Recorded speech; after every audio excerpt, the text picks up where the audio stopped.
Bangalore to Tirunelveli, 1800 ரூபாய் petrol. 12 hours journey, 650 kilometer.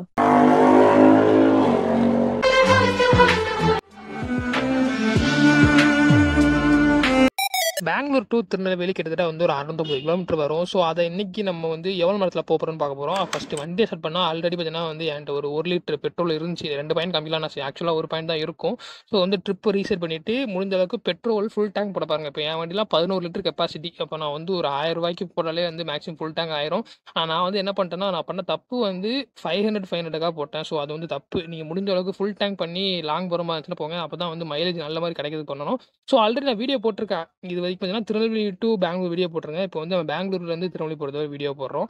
So video பிடிச்சி like பண்ணுங்கள். இந்த வீடியோவில் நம்ம வந்து ஃபுல்லாகவே ஸ்போர்ட்ஸ் மோடில் தான் போகலான்னு இருக்கோம். ஸோ சர்ப்ரைஸ் பண்ணுங்க. தேங்க்யூ. நான் வெளியே போறப்ப எந்த வேலையும் எந்த வில்லங்கமும் எதுக்க வராம நீதான் என் கூடயே இருந்து காப்பாற்றணும்.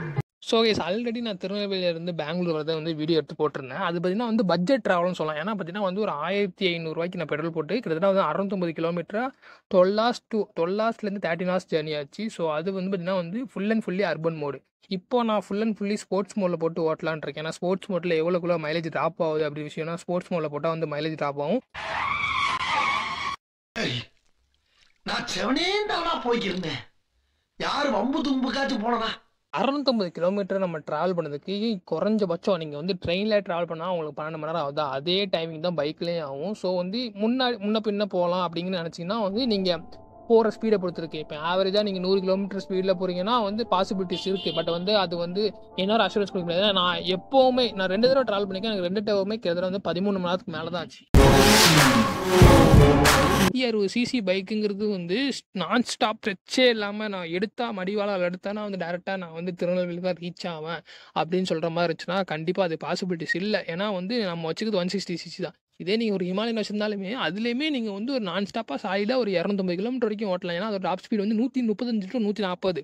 ஆனால் நீ 135 கிலோமீட்டர் ஸ்பீடில் போகிற மாதிரி ஏன்னா வந்து டிராஃபிக் எல்லா இடத்துலையுமே இருக்கும். நீங்கள் நினைக்கலாம் ஃப்ளைஓவரில் கூட டிராஃபிக் இருக்கும். ஏன்னா பெங்களூரில் விட்டு ஒசூர் ரீச் ஆகுதுங்கிறது வந்து ஒவ்வொரு நாளும் ஒவ்வொரு விதமாக இருக்கும். நம்ம நினைப்போம் வீக்கெண்டில் தான் கூட்டமாக இருக்கும், வீக் டேஸில் கொஞ்சம் கம்மியாக இருக்கும்னு நினைப்போம். ஆனால் அப்படி கிடையாது. அண்ட் வந்து நான் முடிஞ்ச அளவுக்கு என்ன பண்ணேன்னா டோல் பே பண்ணி வந்தேன். ஏன்னா வந்து ஸ்டேட் பார்டர் கிராஸ் பண்ணும்போது இங்கே வந்து எலக்ட்ரானிக் சிட்டியில் வந்து ஒரு டோல் உண்டு. அந்த டோல் பே பண்ணி வந்தேன்னா உங்களுக்கு வந்து கொஞ்சம் ஸ்பீடாக வந்துடலாம். அதனால டிராஃபிக் வந்து கொஞ்சம் கம்மியாக இருக்கும். 25 ரூபா கொடுத்து நீங்கள் வந்து டோல் பண்ணிட்டீங்கன்னா கொஞ்சம் வேகமாக வரலாம். இல்லை நான் 25 ரூபா சேவ் பண்ணு நினச்சிங்கன்னா டிராஃபிக் ஹெவி டிராஃபிக் இருக்கும். ஸோ எப்போவுமே நீங்கள் பெங்களூர்லேருந்து தமிழ்நாடு வர மாதிரி இருந்துச்சுன்னா முடிஞ்ச அளவுக்கு அந்த ஃப்ளைஓவர் எடுத்து வந்தீங்கன்னா கொஞ்சம் பாசிபிலிட்டிஸ் அதாவது டிராஃபிக்கை வந்து கம்மி பண்ணதுக்கான பாசிபிலிட்டிஸ் ரொம்ப அதிகம். ஏன்னா நீங்கள் இப்போ எலக்ட்ரானிக் சிட்டி தானதுக்கப்புறமும் டிராஃபிக்காக தான் இருக்கும். நீங்களே பார்ப்பீங்க. ஏன்னா வந்து பொம்சந்திரா அந்த லைன் ரோடு எல்லா ரோடுமே வந்து ஃபுல் அண்ட் ஃபுல்லி டிராஃபிக்காக தான் இருக்குது.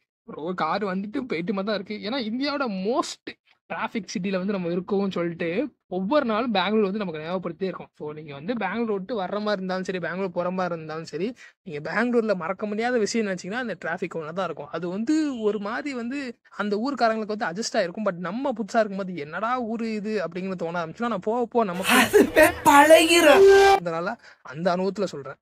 நான் உனக்கு தர்றது சோறுல தம்பி, information. Bangalore to Hosur road இருக்குல்ல, அந்த ரோட்டில் நீங்கள் ஸ்பீடாக வரலாம், ஆனால் வர முடியாது. அதுதான் பிரச்சனை. ஒரு விஷயம் இருக்கு, அது இல்ல.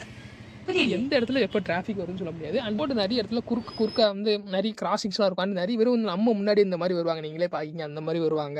ஸோ அதனால் வந்து ஸ்பீடு மெயின்டைன் பண்ணுறது ரொம்ப கஷ்டம். சாலிடாக நீங்கள் வந்து ஒரு 80 கிலோமீட்டர் ஸ்பீடில் வந்து மெயின்டைன் பண்ணுறது ரொம்ப கஷ்டம். ஏன்னா வந்து எல்லா டைமும் எல்லா நாளுமே இந்த ரோடு வந்து டிராஃபிக்காக தான் இருக்குது. ஈவன் யாராவது வந்து இந்த நாள் இந்த ரோட்டில் டிராஃபிக் இருக்காதுன்னு சொன்னீங்கன்னா அந்த நாளுக்கு வந்து கண்டிப்பாக போகிறதுக்கு நிறைய பேர் வந்து ட்ரை பண்ணுவாங்க. ஸ்டேட் பார்டர் கிராஸ் பண்ணுறதுக்கே அவ்வளோ டிராஃபிக் இருக்கும். ஏன்னா அவ்வளோ டிராஃபிக் இருந்துச்சுன்னா நான் 3 மணிக்கு வீட்டை விட்டு கிளம்பி நான் வந்து ஸ்டேட் பார்டர் கிராஸ் பண்ணதுக்கே எனக்கு 4:30 மணி ஆச்சு. கிட்டத்தட்ட வந்து ஒரு 50 கிலோமீட்டர் தான் அந்த டிஸ்டன்ஸே இருக்கும். கிருஷ்ணகிரியே 100 கிலோமீட்டர் தான். பட் 100 கிலோமீட்டர் ட்ராவல் பண்ணுறதுக்கு 2.5 மணி நேரம் 3 மணி நேரம்லாம் ஆகும். அது வந்து டைமிங்கை பொறுத்து டேஸை பொறுத்து இருக்குது. ரெண்டாவது விஷயம் பார்த்தீங்கன்னா வந்து ரோடு கண்டிஷன். நம்ம வந்து கிட்டத்தட்ட வந்து ஒரு 7லேருந்து 8 டோல் வரைக்கும் நான் அந்த ரோட்டில் பார்த்துருக்கேன். அப்படிங்கும்போது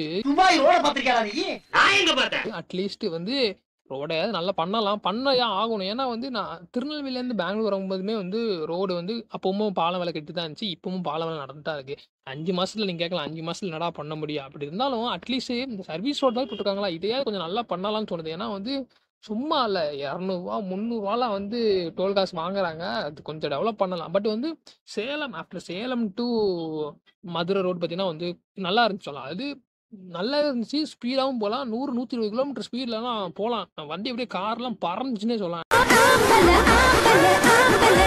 ஒரு 3 to 4 கிலோமீட்டர்ஸ்க்கு வந்து ஒரு ஃபாரஸ்ட் ஏரியா இருக்கு. அண்ட் மெயினா வந்து அந்த டெவில்ஸ் கிச்சன் அதாவது தொப்பூரோட ரோடு ஃபாரஸ்ட் ரோடு இருக்குல்ல, அங்கேயுமே வந்து எல்லாரும் ரொம்ப பில்டப் குடுக்காங்க. அந்த ரோடுக்கு பார்த்தீங்கன்னா வந்து அது ரொம்ப மோசமான ரோடு அப்படிங்காங்க. பட் வந்து அது பைக்குக்கு தெரியல. பட் வந்து லாரிலாம் வந்து ரொம்ப ஸ்லோவான ஸ்பீட்ல தான் போச்சுன்னே சொல்லலாம். ஏன்னா வந்து நான் பார்த்தேன். எல்லா லாரியுமே வந்து ஒரு 30, 35 கிலோமீட்டர்ல அப்படியே ஏதோ வந்து இந்த ஹேர்பின் பெண்ட்லாம் வந்து போச்சுன்னா லாரி அப்படியே ஸ்லோவா அந்த ஒரு ஸ்லோப்பான ஏரியால ஏறுறான் எவ்வளோ ஸ்பீட் இருக்கும் அந்த மாதிரி ஸ்பீட்ல தான் அந்த ரூட்ல போச்சுன்னே சொல்லலாம். இப்போ பைக்கெல்லாம் வந்து எல்லாருமே வந்து 60 to 80 கிலோமீட்டர் ஸ்பீடில் பண்ணாங்க. பட் வந்து கொஞ்சம் ஒரு சில டேனிங்ஸ்லாம் இருக்குது. அந்த மாதிரி டேனிங்ஸில் வந்து நீங்களும் பார்த்து போகணுன்னே சொல்லலாம். அண்ட் கிளைமேட்டிக் சேஞ்சுன்னு பார்த்தீங்கன்னா வந்து மழை வந்து கொஞ்சம் கொஞ்சம் கெடுச்சு. நீங்களே பார்க்கிங்க மேகம் வந்து இருட்டே தான் இருந்துச்சு. ஏன்னா பார்த்தீங்கன்னா வந்து சேலம் டு மதுரை ரோடு சூப்பராக இருந்துச்சு. ஆனால் வந்து கிருஷ்ணகிரி டு சேலம் பார்த்தீங்கன்னா வந்து மழை தூத்திட்டு சேறு வாரி அடிச்சுட்டே இருந்துச்சு. எனக்கே ஏன்டா நம்ம வந்து போகிறோம் அப்படின்ச்சு. ஸோ இந்த மாதிரி போகிற மாதிரி இருந்துச்சுன்னா முடிஞ்ச அளவுக்கு வந்து ஒரு ஜாக்கெட் போட்டுட்டு வண்டி ஓட்டினா இருக்கும். ஏன்னா வந்து ரோடு ஃபுல்லாக தண்ணியாக இருக்கும். அண்ட் வந்து வண்டியுமே வந்து ரொம்ப சகதியாகும். என்ன பிரச்சனைனா வண்டி வந்து போயிட்டே இருக்கனால உங்களுக்கு வந்து ரன்னிங்கில் செயின் டென்ஷன் அதிகமாகி செயின்லேருந்து அதாவது செயின்லேருந்து ரொம்ப சவுண்டு வரும். ஸோ ஒன்ஸ் நீங்கள் வீட்டுக்கு ரீச் ஆனதுக்கப்புறம் ஒரு நல்ல வாட்டர் சர்வீஸ் விட்டு செயின் லூப் வாங்கி பண்ணால் நல்லது. பெட்டராக பண்ணிடுங்க. நான் அண்ட் அப்போவுமே வந்து வண்டியோட செயின் ஸ்ப்ராக்கெட் இருக்கும்ல, அதாவது பார்த்தீங்கன்னா நம்ம கியர் போடுற இடத்துல ஒரு சின்னதாக ஒரு ஸ்ப்ராக்கெட் இருக்கும். அதையுமே வந்து முடிஞ்ச அளவுக்கு நல்லா வந்து க்ரீஸ் அப்ளை பண்ணி பண்ணிடுங்க. ஏன்னா வந்து ஒவ்வொரு 500 கிலோமீட்டருக்குமே பண்ணணும். 650 கிலோமீட்டர் நம்ம வந்து ட்ராவல் பண்ணுற மாதிரி இருந்துச்சுன்னா கண்டிப்பாக வந்து பண்ணணும். அது வந்து ரொம்ப இம்பார்ட்டண்டான விஷயம். ஏன்னா வந்து ஈவன் அப்படி பண்ணீங்கன்னா நீங்கள் 10,000 கிலோமீட்டர் செயின் மாற்றுவது கூட வந்து ஒரு 5,000 கிலோமீட்டர் வரைக்கும் ஓட்டுறதுக்கான பாசிபிலிட்டிஸ் இருக்குது. ஸோ வந்து ரொம்ப எஃபோர்ட் போட்டு அந்த ஒரு விஷயத்தாவது பண்ணிடுங்க. ஏன்னா ரொம்ப எல்லாம் செலவாகவே ஆகாதுங்க. ஒரு 10mm ஸ்பேனர் 10mm 12mm ஸ்பேனரை போட்டு அதை கலத்தி உள்ளே இருக்கிற ஸ்க்ரூவாக கழட்டிட்டு நீங்கள் வந்து பண்ணலாம். அதை வந்து தனியாக வீடியோ பண்ணாலும் பண்ணலாம். பட் வந்து நிறைய யூடியூபர் ஆல்ரெடி வீடியோ போட்டிருப்பாங்க. யூடியூபர் இல்லை மெக்கானிக்கலில் கொடுத்து அவங்களே பண்ணி தருவாங்க. ஸோ வந்து அதுக்கு இம்பார்ட்டன்ஸ் கொடுத்தீங்கன்னா வந்து செயினோட லைஃப் வந்து இன்னும் கொஞ்சம் இம்ப்ரூவ் பண்ணுறதுக்கான பாசிபிலிட்டிஸ் இருக்குது. அப்பாச்சியை பொறுத்த வரைக்கும் அப்பாச்சியோட டாப் ஸ்பீடு 115 தான் வந்து கம்பெனி கிளைம் பண்ணுறாங்க. ஸோ வந்து நீங்கள் நினைக்கலாம் 160 சிசியில் 115 தான் வந்து போகுமா அப்படின்னு கேட்கிங்கன்னா அவ்வளோதான் போகும். ஏன்னா வந்து ஈவன் 452 சிசி ஹிமாலயனே 145 கிலோமீட்டர் தாங்க ஸ்பீடாக போகும். ஸோ வந்து அது அட்வென்ச்சர் பைக்னு சொன்னீங்கன்னா ஈவன் ஸ்போர்ட்ஸ் பைக்லேயே வந்து பஜாஜோட டாமினார் 400 வந்து 155 தான் டாப் ஸ்பீடு. கம்பெனி கிளைம் பண்ணுற டாப் ஸ்பீடு நான் வந்து சொல்கிறேன். ஈவன் பார்த்தீங்கன்னா வந்து இதே நம்ம Yamaha R15 கிட்டத்தட்ட வந்து 135 கிலோமீட்டர் வரைக்கும் டாப் ஸ்பீடு. அது 155 சிசி தான். கிட்டத்தட்ட வந்து இதோட 5 சிசி கம்மி தான். பட் வந்து அதோட ஆர்பிஎம் வந்து 10,000 ஆர்பிஎம். இதே வந்து வந்து ஹிமாலயனாக இருக்கட்டும் அதெல்லாம் வந்து அதோட ஆர்பிஎம்ஸ்லாம் டிஃப்ரெண்ட்டாக இருக்கும். பட் அப்பாச்சியோட ஆர்பிஎம் பார்த்தீங்கன்னா வந்து இதில் 3 மோட் இருக்குங்க. ஸோ வந்து ஈவன் அர்பன் அண்ட் ரெயினில் வந்து 8,600 தான் டாப் ஆர்பிஎம். நீங்கள் 9,000 வச்சுக்கணும்னா அது ஸ்போர்ட்டில் தான் 9,000 ஆர்பிஎம் வரைக்கும் போகும். ஸோ 9,000 ஆர்பிஎம்ல நீங்கள் போகிற மாதிரி இருந்துச்சுன்னா நீங்கள் 120 கிலோமீட்டர் வந்து ரீச் பண்ணுறதுக்கு மேக்ஸ் டு மேக்ஸ் ட்ரை பண்ணலாம். பட் இனிஷியலாகவே நீங்கள் வந்து ஸ்பீடாக போகணும். இதே நீங்கள் அர்பன்லேயுமே வந்து அந்த 115 கிலோமீட்டர் அது 120 கிலோமீட்டர் ரீச் பண்ணலாம். பட் அது என்ன ஆகும்னா உங்களுக்கு 8,000 ஆர்பிஎம்ல லாக் ஆயிரும். ஸோ 8,000 ஆர்பிஎம்லேயே வந்து உங்களுக்கு உடனே வந்து சட்டனா ஸ்பீட் ஆகாது. பட் வந்து இருக்க ஸ்பீடு போய் அதுவுமே 115 வரைக்கும் போகும். ஸோ என்னோட வண்டி டாப் ஸ்பீடு வந்து 117 வரைக்கும் நான் க்ரூஸ் பண்ணேன். இது வந்து நீங்கள் அர்பன் மோட்லேயும் ட்ரை பண்ணலாம், ஸ்போர்ட்ஸ் மோட்லேயும் ட்ரை பண்ணலாம். ஆனால் ஸ்போர்ட்ஸ் மோடில் இனிஷியல் பிக்கப் அதாவது ஈஸியாக வந்து அந்த 115 ஈஸியாக வந்து டாப் ரீச் ஆகும்.